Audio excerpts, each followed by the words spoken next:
السلام علیکم ورحمۃ اللہ وبرکاتہ۔ ان الحمد للہ نحمده ونستعینه ونستغفره ونعوذ باللہ من شرور انفسنا ومن سیئات اعمالنا من يهده الله فلا مضل له ومن يضلله فلا هادي له۔ قال الله تبارك وتعالى فمنهم من قضى نحبه ومنهم من ينتظر وما بدلوا تبدیلا۔ اللهم صل على محمد وعلى آل محمد كما صليت على إبراهيم وعلى آل إبراهيم إنك حميد مجيد۔ اللهم بارك على محمد وعلى آل محمد كما باركت على إبراهيم وعلى آل إبراهيم إنك حميد مجيد۔ معزز دوستو، جمادی الاولیٰ کا مہینہ اپنی آب و تاب سے اپنا نصف پورا کر رہا ہے۔ آج 9 دسمبر 2022 اور جمعۃ المبارک کا عظیم دن ہے۔ جمادی الاولیٰ سن 8 ہجری میں رسول اللہ صلی اللہ علیہ وآلہ وسلم نے اپنے 3 ان خوش نصیب صحابہ کرام کو بھیجا اردن موتا کے علاقے میں جہاد فی سبیل اللہ کے لیے، جن کی پے در پے اکٹھی شہادت اللہ تعالیٰ کو مقصود تھی۔ سن 8 ہجری ہے اور جمادی الاولیٰ کا مہینہ تھا، یہی مہینہ جو ابھی چل رہا ہے۔ اب 1444 ہجری ہے، اس وقت سن 8 ہجری تھا، یعنی آج سے 1436 سال پہلے کی یہ جنگ ہے، جو اسی مہینے کے اعتبار سے میں آپ کی خدمت میں اس کی چند معروضات پیش کر رہا ہوں۔ سب سے پہلی اور بنیادی بات کہ غزوہ موتا کیوں ہوا تھا۔ یہ علاقہ ہے اردن کا۔ پرانے زمانے میں یہ سعودیہ کا علاقہ شمار ہوتا تھا، حجاز کا۔ بعد میں سرحدات کی تقسیم کی وجہ سے یہ علیحدہ ملک ڈکلیئر کر دیا گیا ہے، اردن، جارڈن جسے آج کی زبان میں ہم کہتے ہیں۔ اس ملک میں ایک علاقہ ہے جس کا نام ہے موتا، اسے جنگ موتا کہتے ہیں۔ لوگ اسے پڑھنے میں غلطی کرتے ہیں، موتا پڑھتے ہیں، موتا نہیں ہے، جنگ موتا ہے۔ وہاں ایک ضلع کرک ہے، جیسے ہمارے خیبر پختونخوا میں بھی کرک ہے نا، تو وہاں بھی ہے۔ تو یہ ضلع کرک کا علاقہ ہے جہاں موتا کی جنگ ہوئی تھی۔ یہ کیوں ہوئی، کس بنیاد پہ ہوئی اور اس کے احوال کیا ہے؟ حضور پاک صلی اللہ علیہ وسلم نے جب صلح حدیبیہ کر لی کفار سے، تو مکہ کے مشرکین سے حملہ کرنے کا خطرہ ٹل گیا۔ اب حضور پاک علیہ الصلوۃ والسلام نے سوچا کہ ہم عالم اسلام کے لیے دین لے کر آئے ہیں نا، پورے عالم کے لیے اسلام لے کر آئے ہیں، تو مختلف ممالک کے سربراہان کو دعوت اسلام کے خطوط لکھے جائیں۔ ان میں ایک قاصد حضرت عمیر بن حارث رضی اللہ تعالیٰ عنہ صحابی ہیں۔ ان کو اللہ کے رسول صلی اللہ علیہ وآلہ وسلم نے ایک علاقہ، یہ موتا ہے نا، اس طرف بھیجا، اور وہاں کا ایک علاقے کا سربراہ تھا، یمانی سلطنت کا تھا، غالباً اس کا نام عمرو بن شرحبیل ہے۔ اس نے حضرت عمیر ابن حارث رضی اللہ تعالیٰ کو جب پہچانا کہ یہ رسول اللہ صلی اللہ علیہ وسلم کے قاصد ہیں، فرستادہ ہیں، نمائندہ ہیں، سفیر ہیں، تو انہوں نے ان پر ظلم اور زیادتی کی، انہیں قید کیا اور رسیوں سے باندھ کے بالآخر شہید کر دیا۔ اور یہ دنیا کا اصول طے ہے کہ جو ایمبیسیڈر، سفیر ہوتا ہے، اس کو امن ہوتا ہے، چاہے وہ دشمن ملک میں ہو چاہے وہ دوست ملک۔ سفیر اور قاصد کا قتل نہیں کیا جاتا، نہ اسلام میں نہ کفر میں، کسی مذہب میں اس کی اجازت نہیں۔ سفیر کو امن ہوتا ہے، اور اگر سفیر کو ہی امن نہ ہو تو پھر آپس میں رابطے کا سلسلہ ہی ختم ہو جاتا ہے، پھر تو جنگ عام کا نام ہو جاتا ہے۔ اسی لیے سفیر کے ساتھ اس طرح کی کوئی زیادتی نہیں کی جاتی۔ اس بندے نے یہ سفارتی اصولوں کو بالائے طاق رکھ کے ظلم کیا، اور ظلم در ظلم کیا۔ کوئی وجہ بھی نہیں تھی، صرف ایک خط وصول کرنا ہے، تم مانو یا نہ مانو تمہاری مرضی، لیکن اس کا قتل کرنا، اس پہ ظلم کرنا، اس کو رسیوں سے باندھنا، یہ تو ہر طرح سے غلط تھا۔ حضور اقدس صلی اللہ علیہ وآلہ وسلم نے اس بارے میں صحابہ کرام سے مشورہ کیا کہ ہم نے عمرو بن حارث رضی اللہ تعالیٰ عنہ کے قتل کا بدلہ بھی لینا ہے، جسے قصاص کہتے ہیں، اور دین اسلام کا پرچم بھی بلند رکھنا ہے۔ رسول اللہ صلی اللہ علیہ وآلہ وسلم نے 3000 صحابہ کرام کی تشکیل کر کے لشکر بھیجا۔ 3000 صحابہ کرام پہ 3 بندوں کو پے در پے سردار مقرر فرمایا۔ سب سے پہلا سرداری کا تاج حضرت زید بن حارثہ رضی اللہ تعالیٰ عنہ کے سر پہ سجا۔ یہ وہ ہیں جسے کسی زمانے میں زید ابن محمد کہا جاتا تھا۔ میں اس پر تفصیل عرض کر چکا ہوں کہ حضور پاک علیہ الصلوۃ والسلام نے انہیں اپنا منہ بولا بیٹا بنایا، پھر رب کی طرف سے حکم آیا کہ آپ انہیں اپنے پاس ضرور رکھیں، بیٹے کا درجہ دیں، لیکن ولدیت تبدیل نہیں کر سکتے۔ سورت نمبر 33 سورت احزاب کی ابتدا میں رب نے فرما دیا ادعوہم لآبائہم هو اقسط عند اللہ، ولدیت تبدیل نہیں ہو سکتی، چاہے کوئی اس کو اپنا بیٹا بنا لے، بیوی سے دودھ پلوا لے، وہ اس کا نگران تو ہو سکتا ہے، اس کا والد نہیں ہو سکتا۔ والد وہ ہے جس نے اس کو جنا ہے۔ حضور پاک علیہ الصلوۃ والسلام نے زید ابن حارثہ کو دوبارہ زید ابن حارثہ کہنا شروع کر دیا۔ یہ رسول اللہ صلی اللہ علیہ وسلم کے بیٹے تو شمار ہوتے تھے نا، کہ آپ علیہ الصلوۃ والسلام نے انہیں اتنا بڑا درجہ دیا، اور قرآن کریم نے 22ویں پارے کے دوسرے صفحے پہ ان کا نام لیا ہے، فلما قضا زید، بہت بڑا رتبہ ہے حضرت زید کا۔ تو حضرت زید رضی اللہ تعالیٰ عنہ کو اللہ کے رسول نے اس لشکر کی سربراہی دی، اور یہ تشریف لے کر جا رہے تھے کہ سنیت الوداع ایک پہاڑی ہے مدینہ طیبہ کے ابتدا میں، وہاں تک اس قافلے کو چھوڑنے کے لیے اللہ کے رسول صلی اللہ علیہ وسلم ان کے ساتھ چل کے آئے، اور فرمایا کہ اگر زید شہید ہو جائے نا تو پھر جعفر طیار اس لشکر کی قیادت سنبھالے۔ حضرت جعفر طیار رضی اللہ تعالیٰ عنہ حضرت علی المرتضیٰ کے بھائی ہیں، اور اس وقت کل عمر 33 سال، اور اسی کے لگ بھگ کی عمر حضرت زید ابن حارثہ کی ہے۔ اور فرمایا اگر جعفر بھی شہید ہو جائے تو عبداللہ بن رواحہ رضی اللہ عنہ صحابہ کرام میں ایک شاعر ہیں، بہت بڑے شاعر ہیں، خطیب الصحابہ ان کا لقب ہے، اور یہ اتنے زبردست انداز میں گفتگو فرمایا کرتے تھے کہ دوسروں پر گویا کہ ایک روب طاری ہو جاتا، جسے جدید زبان میں کہوں، آج کل اسے کہتے ہیں پتہ نہیں موٹیویشنل اسپیکر، اس کو اگر میں کوئی صحابہ کرام کے لیے ایک لفظ بولوں تو یوں کہوں کہ وہ پانی پر آگ لگانے کا ایک صلاحیت اور جذبہ رکھتے تھے، اس طرح ان کی گفتگو ہوا کرتی تھی۔ اور یہ شاعر بھی تھے، لولا ان اللہ ما اهتدینا ما صلینا ولا تصدقنا، ان کے اشعار ہیں۔ رسول اللہ صلی اللہ علیہ وسلم نے بھی ان کے اشعار اپنی زبان مبارک سے ایک دفعہ فرمائے تھے۔ تو حضرت عبداللہ بن رواحہ کو تیسرا سربراہ مقرر فرمایا، اور فرمایا اگر یہ بھی شہید ہو جائے اس کے بعد جس مسلمان جس پر اکتفا کر لے، جس کو اپنا بڑا چن لے۔ یہ جا رہے تھے، امام ابو نعیم نے دلائل النبوہ میں ایک روایت لکھی ہے، فرمایا کہ یہودی عالم یہ بات سن رہا تھا کہ حضور پاک علیہ السلام ایک ایک کو فرما رہے ہیں، یہ سربراہ پھر یہ، تو باہر نکلا اور اس نے کہا کہ یہ تینوں شہید ہو جائیں گے۔ کہا تیرے پاس علم غیب ہے؟ لوگوں نے اس سے پوچھا تجھے کیسے پتا؟ اس نے کہا تم جسے نبی کہتے ہو نا، اگر واقعی وہ سچا نبی ہے تو ہماری کتابیں تورات زبور انجیل بتاتی ہیں کہ پچھلے انبیاء نے جس کو سربراہ مقرر کیا پھر اس کے بعد وہ شہید ہو گئے تھے، تم دیکھ لینا۔ اور پے در پے ایسے ہی ہوا ہے۔ یہ نبوت کے سچائی ہونے کی ایک نشانی کفار کی زبان سے پتہ چل گئی، اور یہ لوگ موتا کی طرف روانہ ہوئے۔ جب وہاں پہنچے تو عمرو بن شرحبیل جیسے دشمن اسلام نے ان کے مقابلے کے لیے 2 قسم کی فوجوں کی طاقت تیار کر رکھی تھی، ایک رومی اور ایک عرب مسیحی۔ یہ بادشاہ روم سے اس نے مدد لے کر 2 لاکھ آدمی ان کے مقابلے میں رکھے تھے، اور یہ 3000 ہے، 66 گنا بڑا قافلہ ہے کفار کا، 66 گنا۔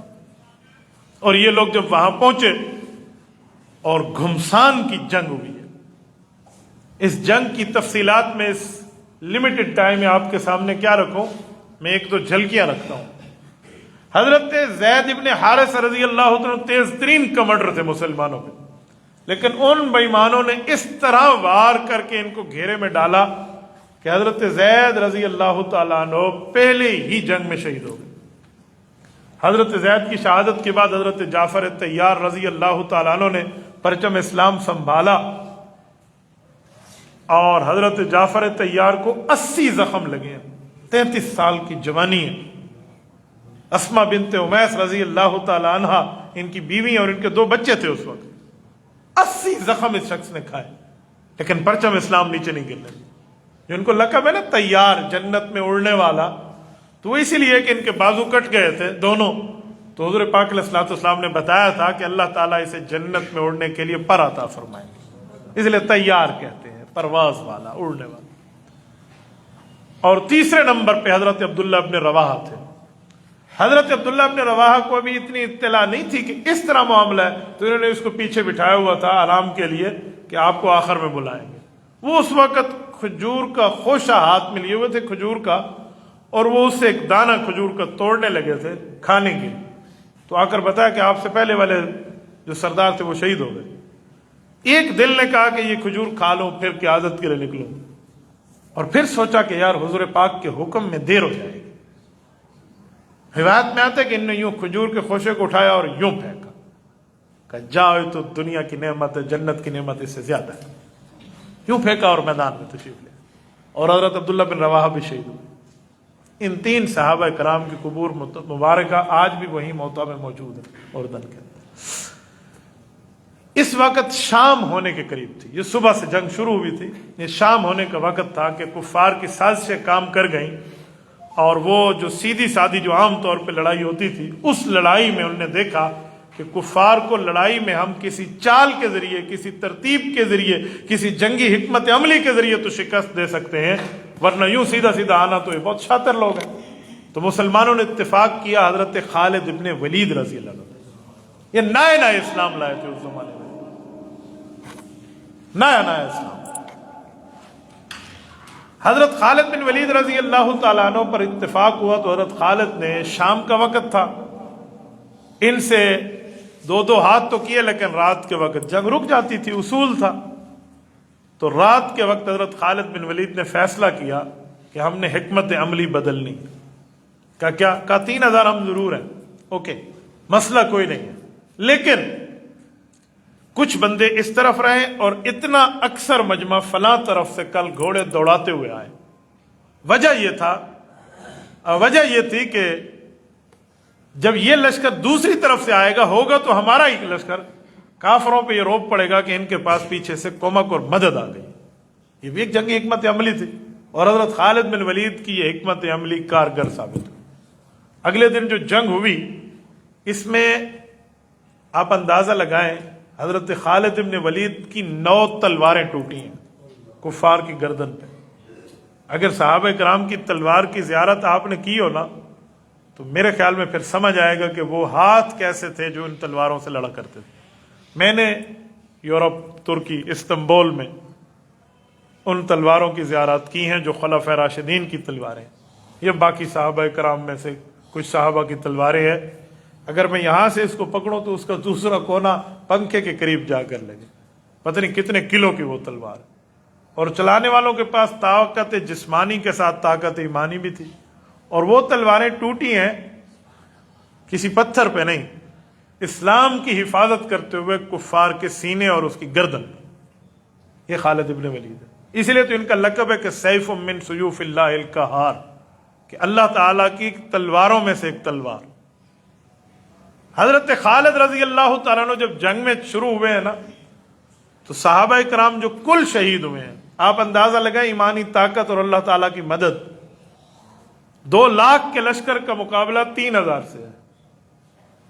2000 کافر مرا ہے اور 12 صحابہ کرام شہید، جن میں 3 سردار بھی شامل ہیں. حضرت خالد بن ولید کی حکمت عملی ایسی تھی کہ اس حکمت عملی میں جب دوسری طرف سے لشکر دوڑتا ہوا آیا نا، ان کافروں کے چھکے چھوڑ گئے. انہوں نے کہا اوہ اب تو یہ ایسے اتنے سے ہیں پھر بھی رکے ہوئے ہیں، اب تو ان کی مدد بھی آ گئی پیچھے سے.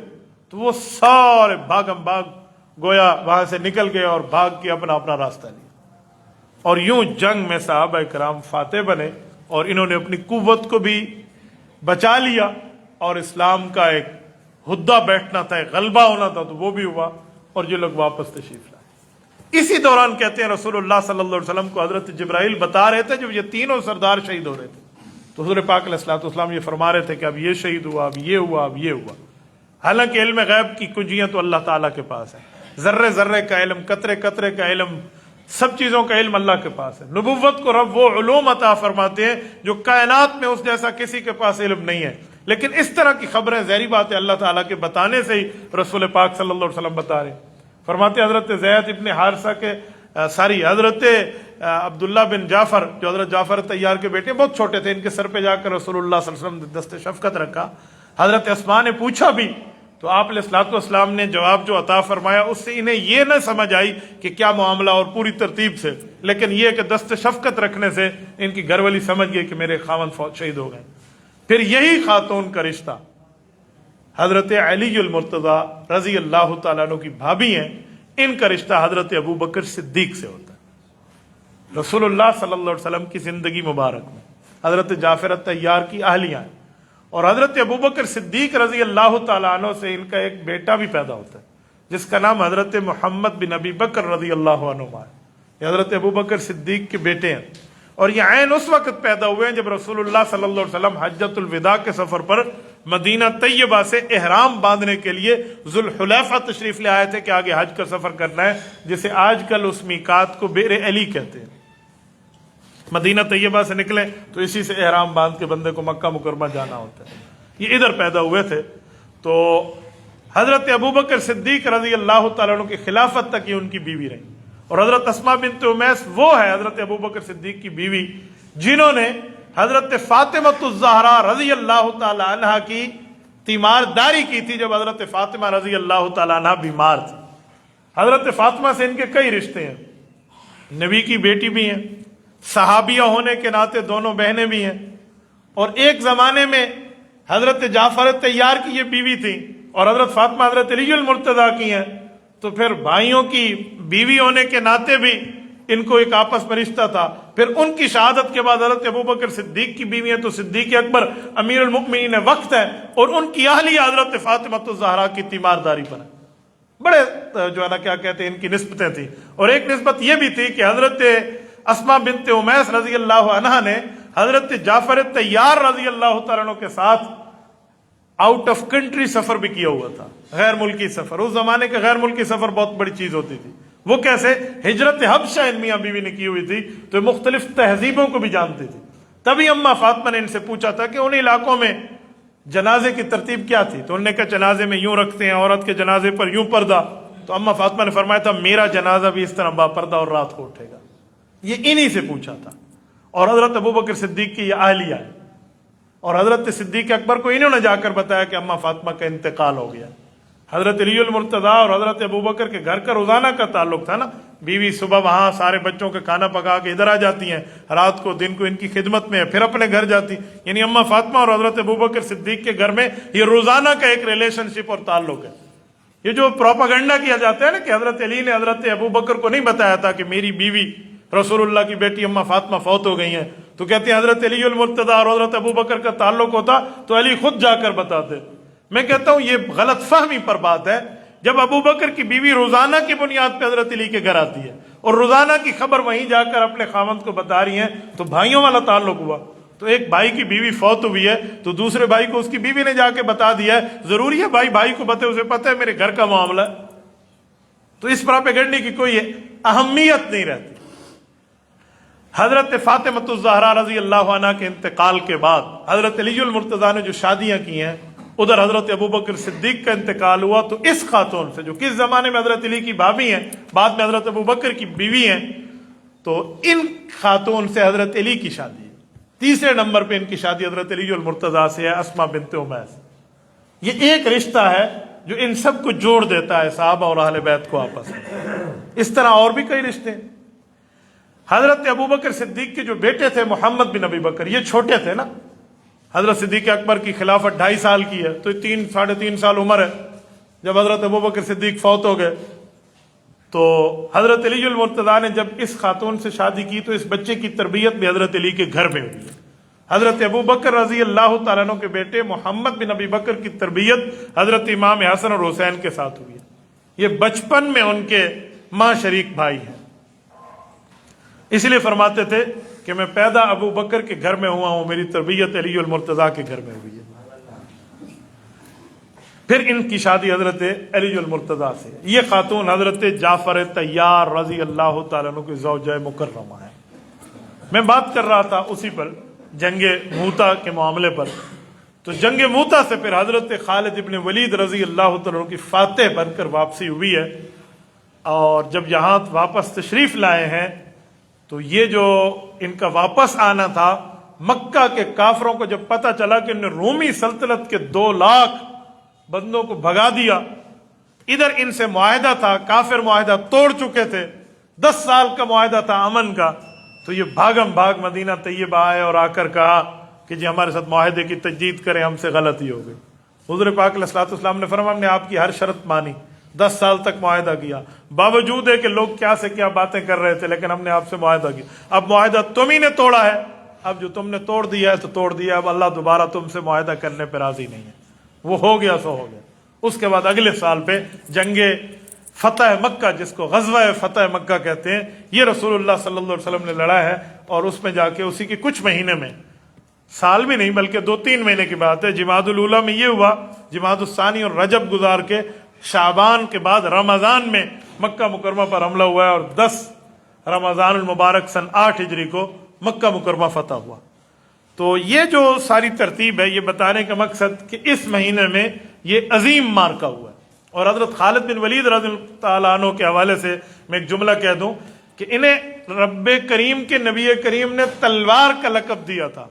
تو حضرت خالد بن ولید کی شہادت جو ہوئی ہے نا، وہ بستر پہ ہوئی ہے، میدان جنگ میں نہیں ہوئی. آپ کہیں گے وہ کیسی شہادت ہے جو بستر پہ ہے؟ شہید تو میدان جنگ کا شہید ہوتا ہے.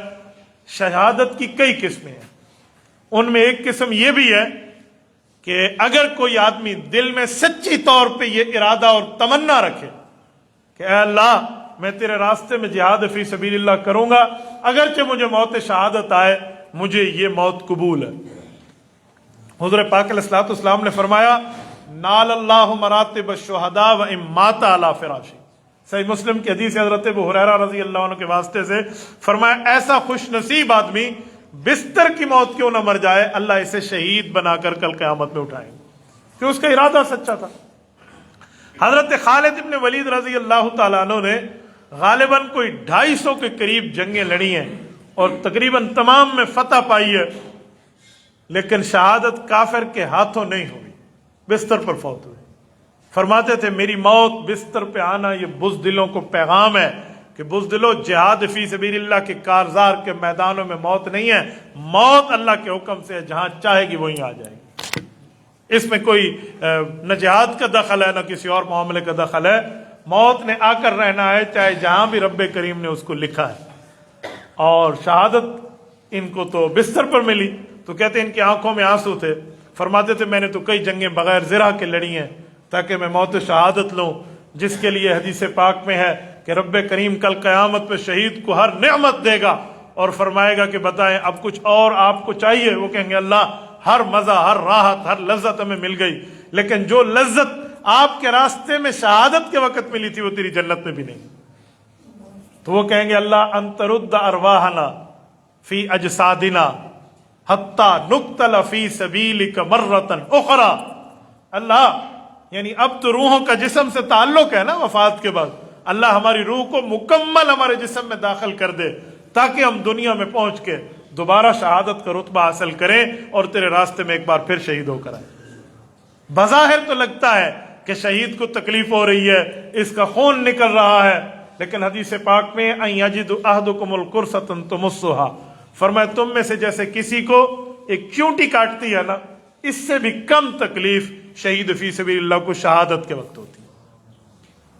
بعض اوقات بندہ کیا سے کیا کہے یہ ہے یہ نہیں، شہادت فی سبیل اللہ ایک بہت بڑا رتبہ ہے. اگر شہادت مصیبت ہوتی تو رسول اللہ صلی اللہ علیہ وآلہ وسلم اپنے لیے نہ مانگتے.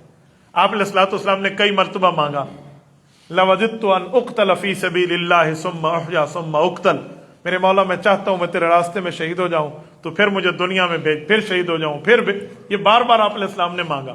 اچھا اس پر بھی ایک بات سمجھے، کیا رسول اللہ صلی اللہ علیہ وسلم کی یہ دعا قبول ہوئی؟ جی ہوئی ہے. حضور پاک علیہ السلام کو شہادت ملی ہے، لیکن شہادت کی کیفیت میں تھوڑا فرق ہے. وہ کیا ہے؟ حضرت عبداللہ ابن مسعود رضی اللہ تعالی فرماتے ہیں، مسند احمد میں حدیث ہے، مستدرک حاکم میں ہے، فرمایا لأن احلف تسعا احب الی من ان احلف واحدا اتخذ اللہ نبیا واتخذہ شہیدا۔ فرمایا لوگوں 9 بار قسم اٹھاؤں تو بات پکی ہوگی، میری ایک ہی قسم پہ بات مان لو، رسول اللہ کو رب نے نبی بھی بنایا اور شہید بھی بنایا۔ شہادت کیسے ہوئی پھر؟ کسی کافر کے ہاتھوں تو اللہ کے رسول شہید نہیں ہوئے۔ وجہ، اگر کسی کافر کے ہاتھوں حضور پاک شہید ہو جاتے تو لوگ کہتے کہ ہم نے نبی کو، اللہ کے ایک نبی کو، یعنی رسول اللہ صلی اللہ علیہ وسلم پر کوئی بات غلط جملہ کہتے کہ اسے ہم نے قتل کر دیا یا یہ وہ، تو کافر کی آنکھ ٹھنڈی ہوتی۔ رب نے حضور پاک کی دعا بھی قبول کی ہے اور کافر کی آنکھ بھی ٹھنڈی نہیں ہونے۔ اس میں کیا معاملات ہیں، آؤ ذرا میں آپ کی خدمت میں پیش کرتا ہوں۔ سب سے پہلی بات، سن 7 ہجری میں جب غزوہ خیبر ہوا تھا تو سلام بن مشکم ایک یہودی تھا، اس کی بیوی تھی زینب بنت حارث، انہوں نے اللہ کے رسول کی دعوت کی، رسول اللہ صلی اللہ علیہ وسلم تشریف لے گئے۔ حضرت بشر ابن براء ابن معرور رضی اللہ عنہ ساتھ تھے۔ براء ابن معرور اللہ کے نبی صلی اللہ علیہ وسلم کے وہ صحابی ہیں جو نقبا میں رسول اللہ کی بیعت کی تھی، جن نے مدینہ طیبہ ہجرت سے پہلے مکہ مکرمہ آ کر، یہ ان کے بیٹے حضرت بشر یہ بھی ساتھ تھے، نوجوان تھے۔ جب کھانا آیا تو کھایا، لقمہ جب اندر چلا گیا تو حضور پاک علیہ السلام کے حلق مبارک میں لقمے نے بولا کہ میں زہر آلود ہوں، مجھے واپس اگل دیں۔ آپ علیہ السلام نے اگل دیا، لیکن وہ صحابی تھے، انہوں نے کھا لیا تھا، تو ان کی اس شہادت ہو گئی اس کھانے سے، حضور پاک علیہ السلام کو رب نے بچا لیا۔ شہادت کے وقت رسول اللہ صلی اللہ علیہ وسلم کو رب کریم نے یہی رتبہ وفات کے وقت شہادت والا بدل کے عطا فرمایا۔ صحیح بخاری جلد نمبر 2 کتاب المغازی میں حضرت اماں جان عائشہ رضی اللہ تعالیٰ عنہ کی حدیث ہے، وہ فرماتی ہے رسول اللہ صلی اللہ علیہ وسلم میری گود میں وفات پائی اور مجھے فرمایا یا عائشہ ما ازال اجد علم الطعام الذي اکلت بخیبر فہذا اوان وجدت انقطاع ابہر من ذلك السم۔ فرمایا عائشہ اللہ نے اس وقت مجھے بچا لیا، لیکن میری دعا جو قبول ہوئی نا، یعنی یہ فرمایا اب میں وہ زہر کی تکلیف کا اثر محسوس کر رہا ہوں، میری گردن میں جو رگیں ہیں نا وہ کٹی جا رہی ہیں اور میں اسی زہر کے اثر کو محسوس کر رہا ہوں۔ تو زہر سے شہید ہونے والا بھی تو شہید ہے نا، والمبتون شہید حدیث پاک میں۔ تو یہ شہادت رسول اللہ صلی اللہ علیہ وسلم کو رب نے دی ہے تاکہ کافر کی آنکھ بھی ٹھنڈی نہ ہو کہ ان کے ہاتھوں شہادت نہ ملے، اور رسول اللہ صلی اللہ علیہ وسلم کی دعا بھی قبول ہو۔ اور پھر شہادت کی تو 2 قسمیں، زہر بھی دے دیں تب بھی شہید ہے، یا تلوار سے شہید کیا جائے، خنجر سے شہید کیا جائے تب بھی شہادت ہے۔ اس زمانے کی تو کلاشن کوف تلوار ہی ہوا کرتی تھی۔ تو یہ رسول اللہ صلی اللہ علیہ وآلہ وسلم نے اپنے سب سے زیادہ قریب اہل بیت میں جن کو فرمایا ہے وہ حضرت حسن اور حضرت حسین ہیں رضی اللہ تعالی عنہما۔ حضرت فاطمہ الزہرا رضی اللہ تعالی عنہا کی اولاد، رسول اللہ صلی اللہ علیہ وسلم کے نواسے، جن سے نسل پیغمبر صلی اللہ علیہ وسلم آگے چلی ہے، حضرات حسنین۔ حدیث پاک میں ہے کہ حضرت حسن رضی اللہ تعالیٰ عنہ جو تھے وہ سر سے لے کر ناف تک رسول اللہ کے مشابہ، اور حضرت حسین ناف سے لے کر پاؤں تک رسول اللہ صلی اللہ علیہ وسلم کے مشابہ تھے۔ آپ علیہ الصلوۃ والسلام نے انہیں دنیا میں جنت کا پھول فرمایا، اور فرمایا جو ان سے جنگ کرے اس نے مجھ سے جنگ کی، جو ان سے سلامتی اور محبت کا تعلق رکھے اس کی مجھ سے سلامتی اور محبت کا تعلق ہے۔ ابن ماجہ میں حدیث ہے اللہ جو ان سے جنگ رکھے تو ان سے جنگ رکھ، جو اس سے دشمنی رکھے تو ان سے دشمنی رکھ، جو ان سے محبت رکھے تو ان سے محبت رکھ۔ تو یہ 2 رسول اللہ صلی اللہ علیہ وسلم کی اولاد ہیں۔ رسول پاک صلی اللہ علیہ وسلم کی اپنی اولاد کے ساتھ ساتھ یہ بھی اولاد ہے۔ کیوں؟ حضور پاک کی خصوصیت ہے حضور کی نسل بیٹی سے چلی ہے، بیٹے تو بچپن میں فوت ہو گئے، یہ خصوصیت ہے رسالت مآب علیہ السلام کی کہ ان کی نسل بیٹی سے چلی۔ حضور پاک کی 4 صاحبزادیاں ہیں، حضرت زینب، حضرت رقیہ، ام کلثوم، حضرت فاطمہ رضی اللہ عنہن۔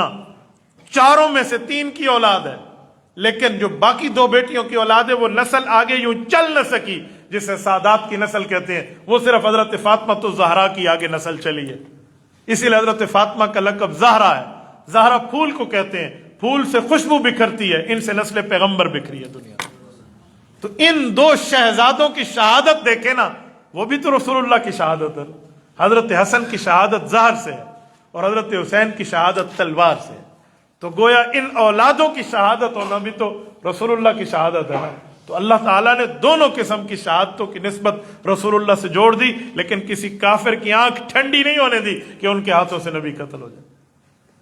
تو یہ جنگ موتا اور اس سے متعلق احکامات تھے، اور اسی مہینے سے متعلق ہے کیونکہ 1436 سال اس کو پورے ہوئے۔ اسی حوالے سے میں نے آپ کی خدمت میں یہ باتیں کی ہیں۔ دعا فرمائیں اللہ تمام ان نفوس قدسیہ کی تربت اقدس پہ کروڑوں اربوں رحمت نازل فرمائے، ہمیں ان کا پیار، ان کی محبت، ان کی اطاعت، ان کا اتباع عطا فرمائے۔